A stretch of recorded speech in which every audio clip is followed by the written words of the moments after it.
Frères et sœurs dans le Seigneur, bien-aimés, bonjour et bienvenue à notre programme de Connaître pour être. Ce jour, nous allons aborder la notion de la conscience, la perte de la conscience chez certaines personnes. On dit qu'il est devenu inconscient, c'est-à-dire que la conscience est devenue insensible. Son être intérieur n'est plus sensible à certaines vertus, à certaines réalités. Mais qu'est-ce que la conscience? Je vais commencer par essayer de définir la conscience selon les dictionnaires.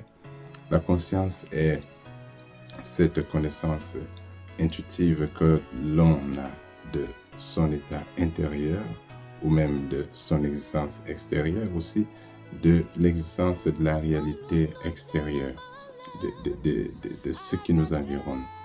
Alors, lorsque on a conscience, lorsqu'on est conscient, on a conscience de ce que l'on est, c'est-à-dire qu'on a une connaissance de ce que l'on est intérieurement, bon, mauvais, Christ, de ce qu'on a mal fait, de ce qu'on a bien fait, de ce qu'on doit faire.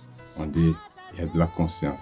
Et puis maintenant, il arrive qu'on ne puisse plus bien faire, qu'on ne soit même plus en état de connaître, de reconnaître qu'on a mal fait ou qu'on est en train de mal faire. On ne sait plus distinguer quand on fait mal, quand on fait bien, on ne fait que faire. Alors la Bible parle de cet état d'âme, cet état spirituel. Nous pouvons retrouver cela dans 1 Timothée au chapitre 1er, versets 18 à 19. Et c'est notamment le verset 19. Je commencerai donc par le verset 18 qui dit: le commandement que je t'adresse, Timothée, mon enfant, selon les prophéties faites précédemment à ton sujet, c'est que d'après elles, tu combattes le bon combat, en gardant la foi et une bonne conscience.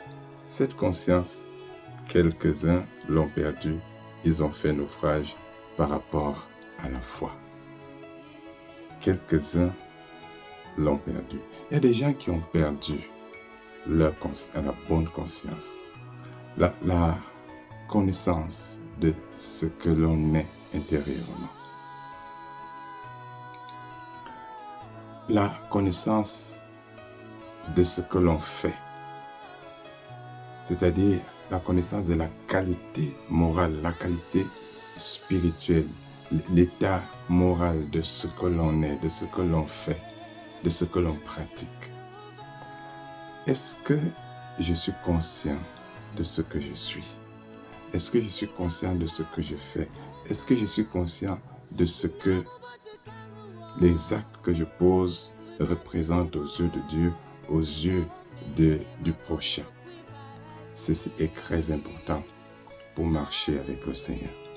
Ceci est très important pour demeurer dans la lumière, dans la bénédiction du Seigneur, la conscience. Préserve ta conscience, enfant de Dieu. Préserve ta conscience, préserve-la pure, préserve-la intègre. Tant que la conscience est sensible, c'est-à-dire que tant que ton être intérieur peut encore prendre connaissance, peut être dans cet état d'une connaissance réflexive, d'une connaissance intuitive, d'une connaissance de ce qu'elle est, de ce qu'il est, de la nature des actes, de la nature, de la qualité des actes qu'il pose, et qu'il peut s'arrêter un instant pour dire c'est bon, je continue, c'est mauvais, j'arrête. Tant que ton état intérieur jouit de cette disposition, tu es béni.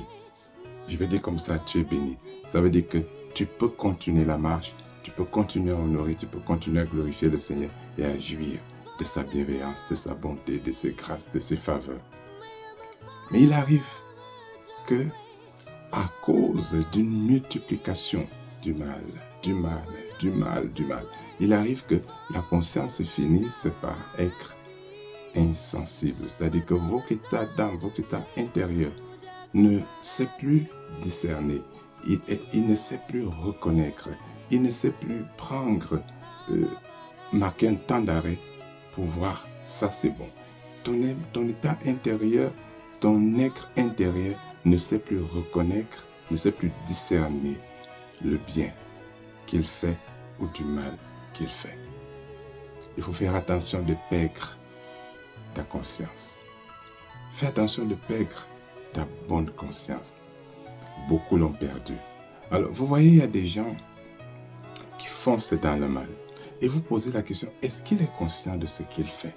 Est-ce qu'il est conscient du mal qu'il fait? Est-ce qu'il est conscient de l'iniquité dans laquelle il vit? Est-ce qu'elle est consciente de la nature, de la gravité des actes qu'il pose? Des gens dont l'esprit a été saisi en réalité par le mal.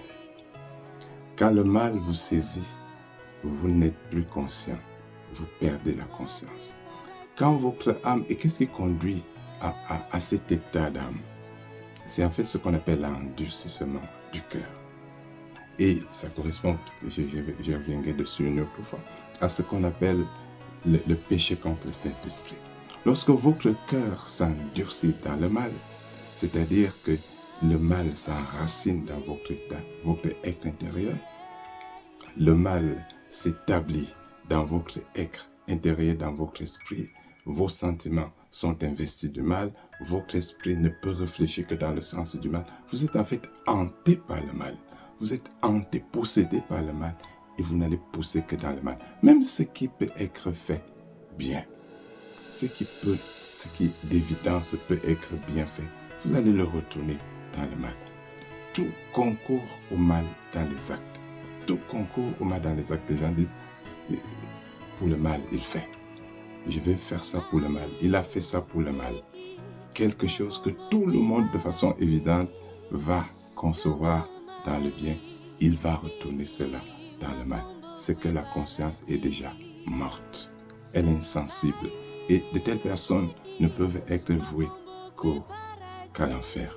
Excusez si je parle ainsi, mais c'est la vérité.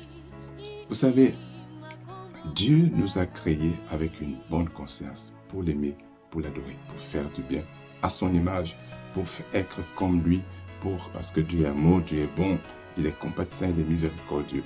Mais il y a des gens qui perdent ce niveau. Ils ne peuvent même plus être sensibles à la souffrance. Ils ne peuvent plus être sensibles à la douleur. Ils ne peuvent plus être sensibles à ce qui est mauvais. C'est-à-dire que ce qui est mauvais à leurs yeux devient comme si c'est bon. Le péché fait que l'homme ne puisse plus saisir, ne puisse plus discerner, distinguer le bien du mal. Leur gauche, comme dit le psaume 82, ils confondent leur gauche de leur droite. Tout est confus. Le bien est comme le mal est comme le bien. Et vous voyez, dans notre société, on dit qu'il y a un peu de bien, il y a un peu de mal, un peu de bien dans le mal, un peu de bien dans le bien. C'est-à-dire qu'en réalité, là, il n'y a plus de distinction entre le bien et le mal. Le mal dépend des circonstances, le bien dépend des circonstances. Mais celui qui joue encore d'une bonne conscience fait une nuance entre le bien et le mal. Il fonce dans la justice, il fonce dans le mal. Il ne sait plus avoir honte, celui qui a perdu la conscience. Il ne sait plus avoir le sentiment de honte, n'existe plus pour lui. Mais celui qui joue d'une bonne conscience, quand il fait mal, à un moment, il se reprend, il a honte. La honte est un sentiment qui est naturel en tout être normal. Et quand l'homme ne peut plus avoir honte, quand l'homme ne sait plus avoir honte, quand les hommes ne peuvent plus avoir honte, quand on sombre dans une génération où les gens ne peuvent plus avoir honte de mal faire, ou dès que dans une situation honteuse, alors on va foncer que dans le mal, dans le mal, dans le mal. Et c'est le chaos. C'est les risques de notre société. Je prie que le Seigneur nous aide, que le Seigneur brille dans les cœurs de cette génération, afin que la lumière de la foi continue d'éclairer les hommes, pour que les hommes sortent des ténèbres et rejoignent la cohorte de Christ, vivent dans sa lumière. Et si les consciences sont relevées, si les consciences sont, la bonne conscience est restaurée dans la société, il y aura moins de corruption, il y aura le développement, il y aura l'émergence, il y aura le succès, il y aura la justice, il y aura l'équité, il y aura la paix.